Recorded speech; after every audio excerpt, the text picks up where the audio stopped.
بسم اللہ الرحمن الرحیم۔ السلام علیکم۔ اللہم صلی اللہ محمد کما تحب و ترضی۔ کہانی ایک نیک بزرگ مولانا عابد کی بیٹی مریم کی ہے، جس کی شادی ایک سفید طوطے سے کر دی گئی۔ بعد میں یہ پتہ چلا کہ طوطا دراصل ایک انسان ہے جسے ایک ظالم جادوگر نے قید میں تبدیل کر رکھا ہے۔ اللہ پر بھروسہ، مضبوط ایمان، قرآن پاک کی آیات کی تلاوت سے مریم جادوگر کی طاقت کو شکست دیتی ہے اور طوطے کو انسان میں تبدیل کر کے آزاد کراتی ہے۔ کہانی ایمان، اللہ پر یقین اور حقیقی طاقت کے پیغام کو اجاگر کرتی ہے۔ پیارے دوستو، آئیے اب ہم اپنی کہانی کی طرف چلتے ہیں۔ ایک دور دراز گاؤں میں ایک اللہ والے بزرگ مولانا عابد رہتے تھے۔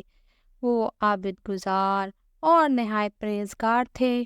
ان کی جوان بیٹی مریم اپنے حسن و جمال کے ساتھ ساتھ نیکی اور اخلاق میں بھی بے مثال تھی۔ مولانا عابد ہر روز اپنے رب کے حضور دعا کرتے کہ ان کی بیٹی کی شادی کسی ایسے شخص سے ہو جو اسے حقیقی محبت اور احترام دے۔ ایک دن مولانا عابد نے خواب میں ایک سفید طوطے کو دیکھا۔ خواب میں انہیں محسوس ہوا کہ یہ طوطا کوئی عام پرندہ نہیں ہے، بلکہ اللہ کی طرف سے خاص اشارہ ہے۔ اگلے دن صبح ہوتے ہی انہوں نے اپنے خواب کا ذکر اپنی بیٹی مریم سے کیا، جس نے یہ سن کر کچھ عجیب سا محسوس کیا۔ مولانا عابد نے اسے تسلی دی کہ اللہ کے معاملات میں حکمت ہوتی ہے اور ہمیں صبر سے کام لینا چاہیے بیٹا۔ اس خواب کے بعد ایک دن واقعی ایک سفید طوطا مولانا عابد کے گھر کے درخت پر آ بیٹھا۔ مولانا نے اسے اپنے پاس بلایا اور حیرت کی بات کہ طوطا مولانا کی طرف فوراً آ گیا۔ وہ اس سے بات کرنے لگے اور جیسے جیسے وہ بولتے گئے انہیں محسوس ہوا کہ یہ طوطا واقعی کسی عام پرندے سے مختلف ہے۔ انہوں نے فیصلہ کر لیا کہ شاید اللہ نے اسی طوطے میں اس کی بیٹی کے لیے نصیب رکھا ہوا ہے۔ کچھ دنوں کے بعد مولانا عابد نے اپنی بیٹی کی شادی اس طوطے سے کر دی۔ یہ خبر سن کر تو لوگ حیران اور پریشان ہو گئے، لیکن مولانا عابد نے لوگوں کو سمجھایا کہ یہ اللہ کا حکم اور ہمیں اس پر ایمان رکھنا چاہیے۔ شادی کے بعد مریم اس طوطے کے ساتھ اپنا وقت گزارنے لگی۔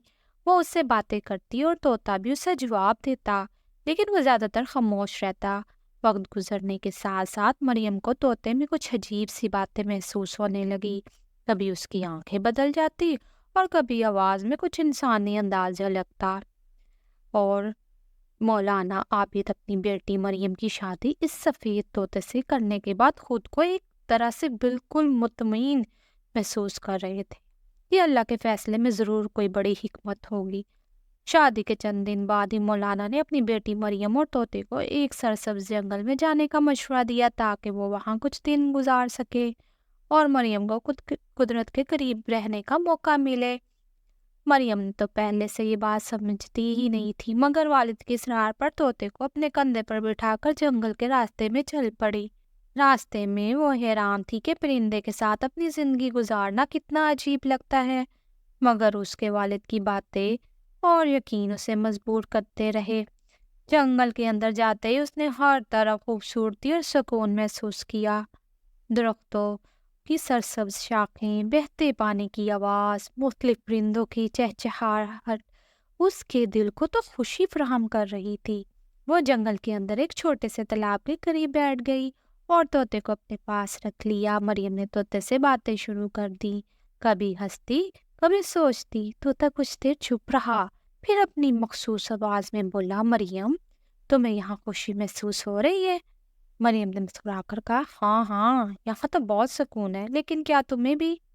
یہ سن کر طوطا کچھ لمحے خاموش رہا، پھر اس نے ایک بات کہی جو مریم کے دل میں کھٹکنے لگی۔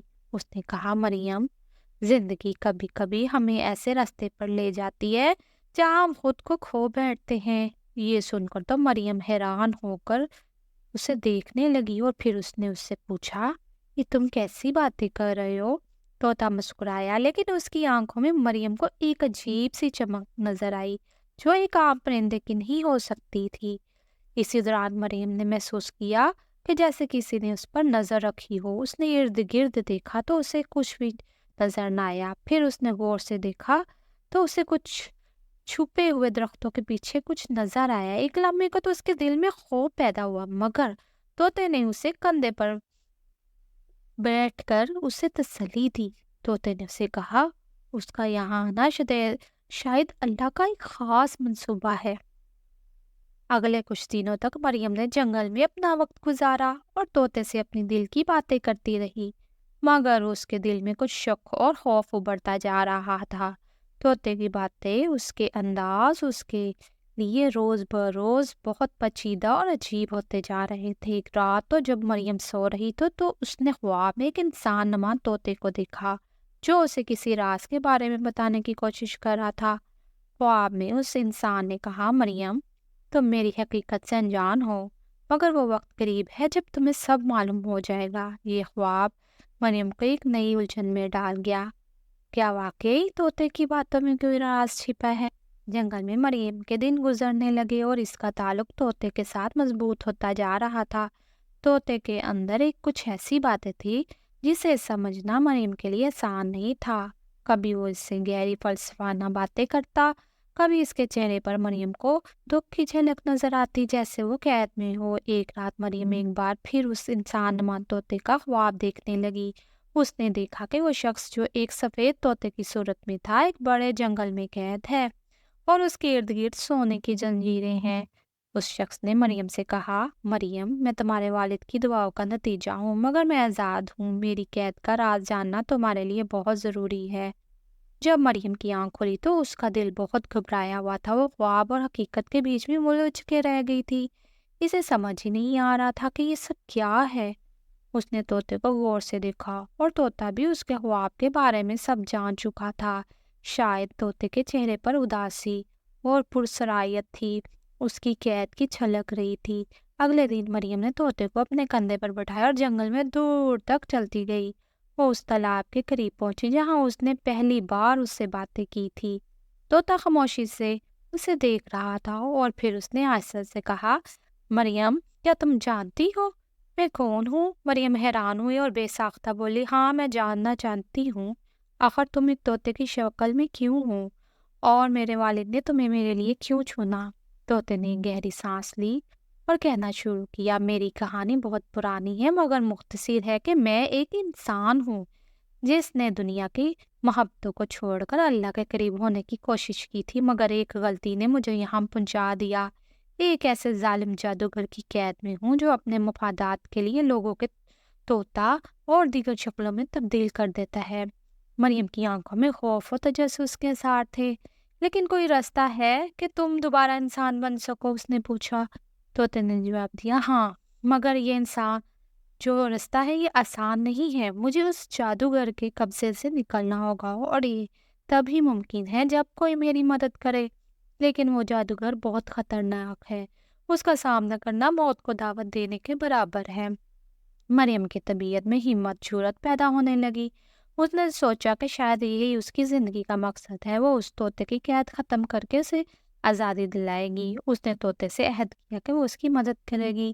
اگلے دن دونوں نے اس جنگل کی گہرائی میں سفر کرنا شروع کیا جہاں جادوگر کا قلعہ واقع تھا۔ یہ قلعہ کہانیوں میں سنا گیا تھا مگر حقیقت میں اسے دیکھنا مریم کے لیے خوفناک تجربہ تھا۔ قلعے کے ارد گرد بلند اور بہت گہرے درخت تھے اور اس کے دروازے پر عجیب سی نقوش بندہ تھے۔ جسے ہی مریم اور طوطا قلعے کے قریب پہنچے، دروازے کی چھاؤں میں خوفناک آواز گونجی، کون ہے جو میری دنیا میں قدم رکھنا چاہتا ہے؟ طوطے نے مریم سے کہا کہ وہ خود کو مضبوط رکھے اور اللہ سے مدد مانگے۔ مریم نے دل ہی دل میں دعا کی اور پھر دونوں نے قلعے کے اندر قدم رکھا۔ قلعے کے اندر ہر طرف سناٹا تھا، جیسے ہی وہاں کئی سالوں سے کوئی موجود نہ ہو، مگر مریم کے دل میں خوف تجسس کے ساتھ ایک عجیب سا احساس تھا جسے کوئی انہیں دیکھ رہا ہو۔ اچانک ایک دھند کی شکل میں جادوگر نمودار ہوا جس کی آنکھیں جلتی ہوئی چنگاریوں کی مانند تھی۔ اس نے مریم کو دیکھتے ہوئے کہا، تم یہاں اپنے طوطے کو آزاد کرنے آئی ہو؟ آہا ہا ہا، یہ خواب ہی رہ جائے گا۔ مریم نے اپنے دل کو مضبوط رکھا اور کہا، تمہارے ظلم کو ختم کرنے آئی ہوں، اللہ کی مدد سے میں تمہارا سامنا کرنے کے لیے تیار ہوں۔ جادوگر نے مسکراتے ہوئے کہا، اچھا تو آؤ پھر دیکھتے ہیں تمہاری ہمت کتنی ہے۔ مولانا عابد کی دعاؤں اور اللہ پر مضبوط یقین نے مریم کے دل میں طوطے کو آزاد کروانے کا پختہ ارادہ بٹھا دیا تھا۔ جب مریم نے اس ظالم جادوگر کا سامنا کیا تو اس نے اپنی ایمان کی قوت تو صبر کو ہی اپنی ڈھال بنایا۔ جادوگر کی طاقتیں اور اس کا قہر مریم کے دل کو لرزانے لگا، مگر اس نے قرآن پاک کی چند آیتیں دل میں دہرانا شروع کی۔ جادوگر نے اسے ڈرانے کی کوشش کی، لیکن مریم کی زبان پر اللہ کا نام تھا جس نے اس کے دل کو تقویت بخش کی۔ جادوگر ہنس کر بولا، کیا تم سمجھتی ہو کہ چند الفاظ تم میری طاقت سے بچ سکتی ہو؟ مریم نے پورے یقین کے ساتھ کہا، اللہ کا کلام سب سے بڑی طاقت ہے، تمہارا جادو اس کے سامنے تو کچھ بھی نہیں ہے۔ اچانک جیسے ہی مریم نے کچھ سورت فلق ناس کی تلاوت شروع کی، جادوگر کی تو حالت بگڑنے لگی۔ اس کی چنگاری بڑی آنکھیں بجھنے لگی، اس کا جسم کانپنے لگا۔ مریم نے اپنی تلاوت جاری رکھی اور اللہ کی رحمت سے جادوگر چینکتے ہوئے زمین پر گر گیا۔ طوطا اس کی قید سے آزاد ہو چکا تھا اور ایک نور کی لپیٹ میں آ کر اس کی شکل انسان میں تبدیل ہونے لگی۔ مریم حیرت سے دیکھ رہی تھی کہ طوطا آہستہ آہستہ ایک خوبصورت نوجوان میں تبدیل ہو رہا ہے جس کے چہرے پر نور کی چمک تھی۔ یہ نوجوان دراصل ایک پارسا شخص تھا جسے جادوگر نے اپنی طاقت سے طوطے میں تبدیل کر دیا تھا۔ نوجوان نے مریم کا شکر ادا کیا اور کہا، تمہاری ہمت اور تمہاری والد کی دعاؤں نے مجھے آزاد کروایا۔ اللہ نے تمہیں ایک عظیم مقصد کے لیے چنا ہے اور تم اسے بخوبی پورا کیا۔ مریم نے جواب دیا، یہ سب اللہ کی مدد سے ہوا ہے، میں تو بس اس پر بھروسہ کیا تھا۔ نوجوان نے مریم کو اللہ کے راستے پر چلنے کا عزم دلایا اور کہا کہ دنیا کی ہر مشکل کا حل اللہ کے کلام اور اس پر یقین میں ہے۔ اس واقعے کے بعد مریم نے سیکھا کہ اللہ پر ایمان اور اس کا کلام ہی ہر شے کے خلاف سب سے بڑی طاقت ہے۔ اس کہانی سے ہمیں یہ سبق ملتا ہے، دنیا کی ہر مشکل، ہر سحر، ہر آزمائش کے سامنے اللہ کا کلام ہی سب سے مؤثر اختیار ہے۔ ہمیں اپنے ایمان اور صبر کے ساتھ ساتھ اس پر بھروسہ کرنا چاہیے، کیونکہ اصل کامیابی اسی کی راہ پر چلنے میں ہے۔ دوستو، اگر یہ کہانی آپ کو اچھی لگی ہو تو پلیز میرے چینل کو سبسکرائب، لائک اور شیئر ضرور کیجیے گا۔ آپ کے ایک سبسکرائب سے مجھے بہت حوصلہ ملتا ہے۔ میں غریبوں کی مدد کرنا چاہتی ہوں، اپنے گھر والوں کو سپورٹ کرنا چاہتی ہوں۔ اب مجھے اجازت دیجیے، اللہ حافظ، اپنا بہت سا خیال رکھیے گا۔